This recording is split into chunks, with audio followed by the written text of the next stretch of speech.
Welcome back to AI Brief.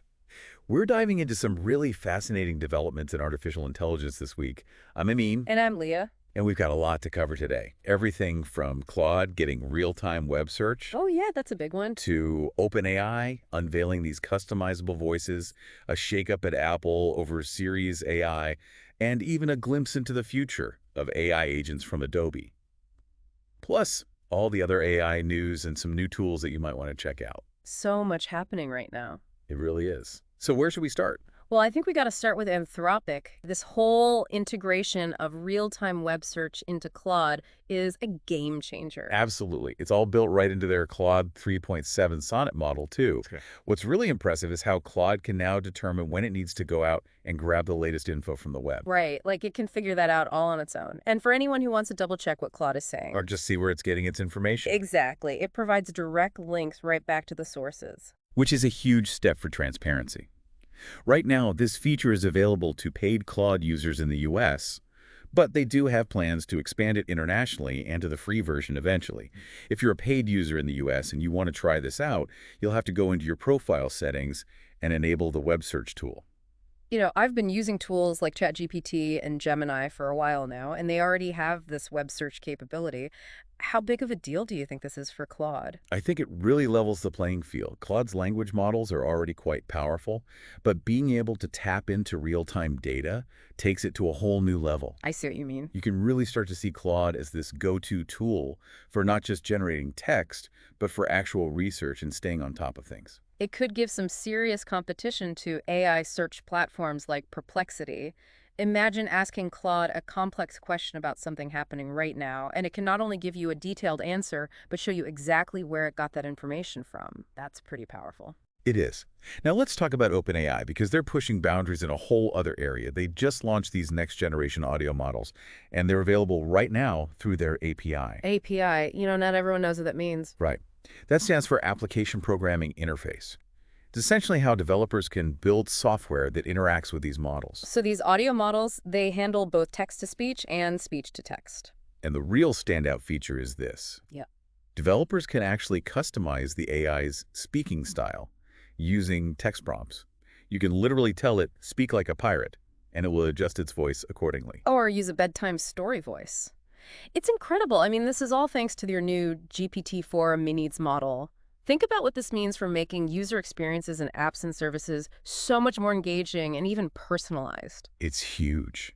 And on the flip side, for speech-to-text, OpenAI is saying their new GPT-4o transcribe models are the most accurate and reliable yet. Yeah. They're even claiming that they outperform their existing Whisper models, which were already quite impressive. Now, if you're curious to hear what these voices sound like, OpenAI actually launched a public demo website called openai.fm.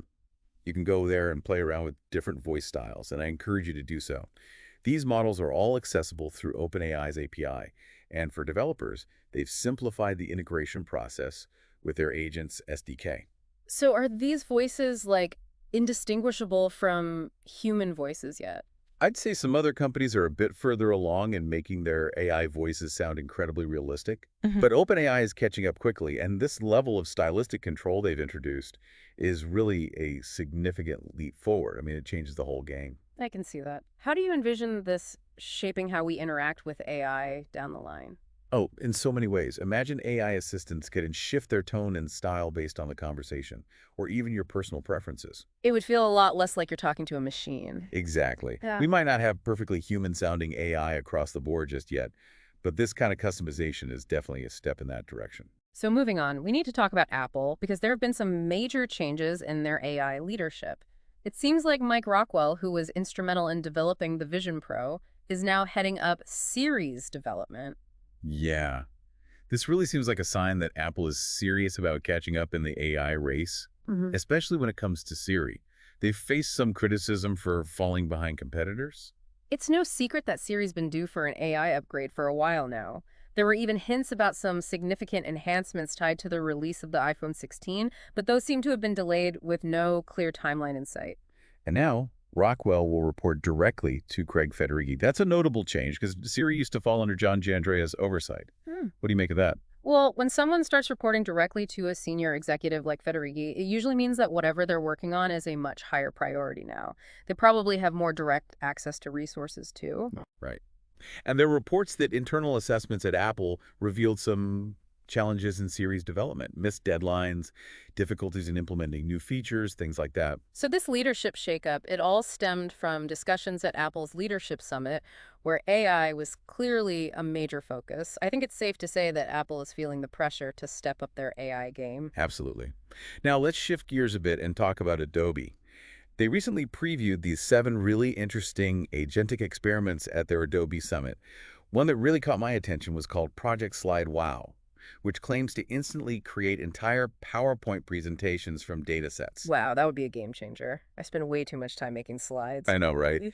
And then there's Project Get Savvy, which explores this idea of users interacting with multiple AI agents to manage the entire process of creating ad campaigns from start to finish. And Project Panorama. That one can automatically generate diagrams that visualize how users navigate through a website. What do these experiments tell you about where Adobe sees AI going in their products? I think it points toward a future where AI isn't just a feature here and there, it's woven into the fabric of creative work. Almost like this proactive assistant working alongside you. Exactly. It can handle all those tedious tasks, freeing up time for more creative and strategic thinking. So beyond these headlines, there's a ton happening in the AI world right now. Oh, yeah.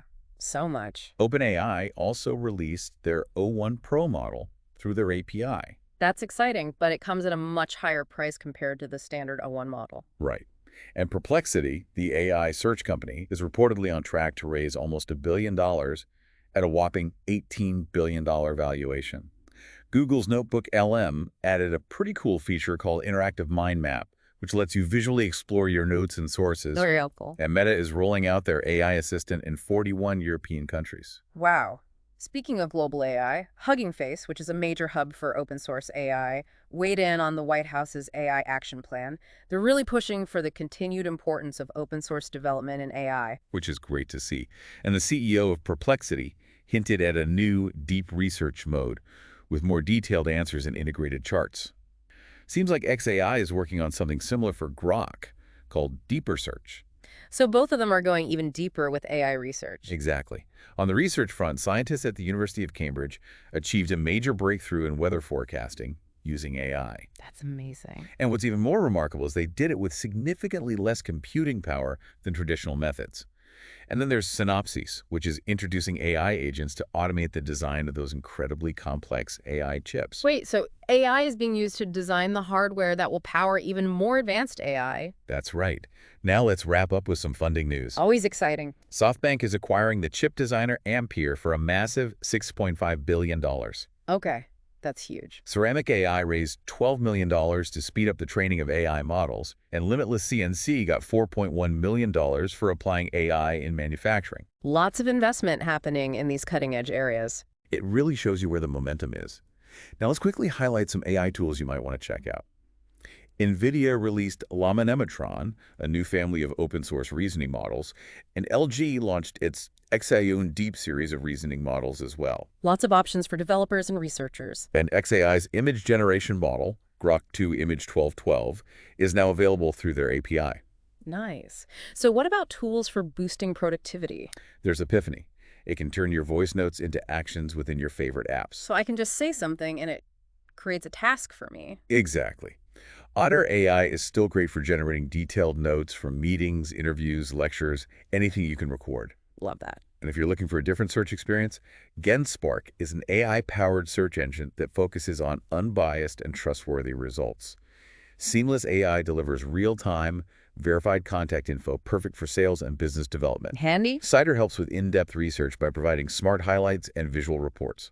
And for making presentations quickly, there's Pitch. So many great options. That's our deep dive for this week.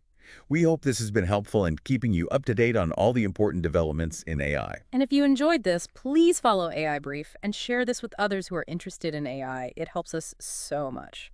Now here's a thought to leave you with. With AI getting better at processing information and even designing the chips that power it, how will human creativity and innovation adapt and evolve? It's something to think about. It really is. Thanks for listening. Until next time. Bye.